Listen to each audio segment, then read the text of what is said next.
Lautaro মার্টিনেসের গোলে আর্জেন্টিনার জয়। দুইটি গোল করেছে লাউতারো মার্টিনেস। বিস্তারিত জানতে দেখতে থাকুন পুরো ভিডিওটি।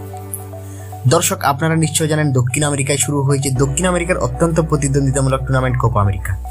এবারের কোপা আমেরিকাতে 34টি দল অংশগ্রহণ করেছে, যার মধ্যে রয়েছে Argentina, Brazil, Uruguay, Paraguay, Chile, Canada সহ অসংখ্য দল। দক্ষিণ আমেরিকার অত্যন্ত এই প্রতিদ্বন্দ্বিতামূলক টুর্নামেন্ট কোপা আমেরিকা শুরু হয় 21 জুন থেকে, অর্থাৎ চলতি মাসের 21 জুন অভিষেক ম্যাচ খেলে আর্জেন্টিনা এই ম্যাচটি খেলে কানাডার বিপক্ষে। কানাডার সাথে এই ম্যাচে আর্জেন্টিনা 2-0 গোলে জয় পায়। এরপর আর্জেন্টিনা কোস্টারিকার বিপক্ষে একটি ম্যাচ খেলে, যে ম্যাচটিতে 1-0 গোলে জয় পায় আর্জেন্টিনা আজ কোপা আমেরিকায় তাদের তৃতীয় ম্যাচে মাঠে নামে।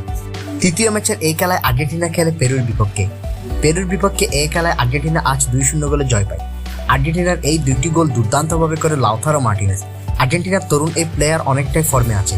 তিনি খেলছেন ইংলিশ ক্লাব ম্যানচেস্টার ইউনাইটেড হয়ে। ম্যানচেস্টার ইউনাইটেডে তিনি 11 নম্বর জার্সি পরে খেলেন। ম্যানচেস্টার ইউনাইটেড ক্ষেত্রেও তিনি অনেকটাই ফাটিয়ে দিচ্ছেন খেলার মধ্যে, যেমনিভাবে তিনি খেলছেন আর্জেন্টিনার জন্য। বর্তমানে লাউতারো মার্টিনেসকে আর্জেন্টিনার লিওনেল মেসির উত্তরসূরি হিসেবে ভাবা হচ্ছে। আজকের এই ম্যাচ সহ আর্জেন্টিনা খেলে 3টি ম্যাচ কোপা আমেরিকা। এই 3টি ম্যাচের মধ্যে আর্জেন্টিনা মোট 5টি গোল করে, যার মধ্যে 4টি গোলে করেছে আর্জেন্টিনার এই তরুণ ফরওয়ার্ড লাউতারো মার্টিনেস।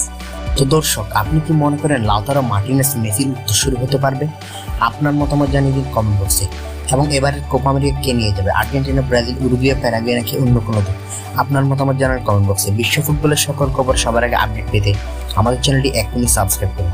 অসংখ্য ধন্যবাদ এতক্ষণ আমাদের সাথে থাকার জন্য।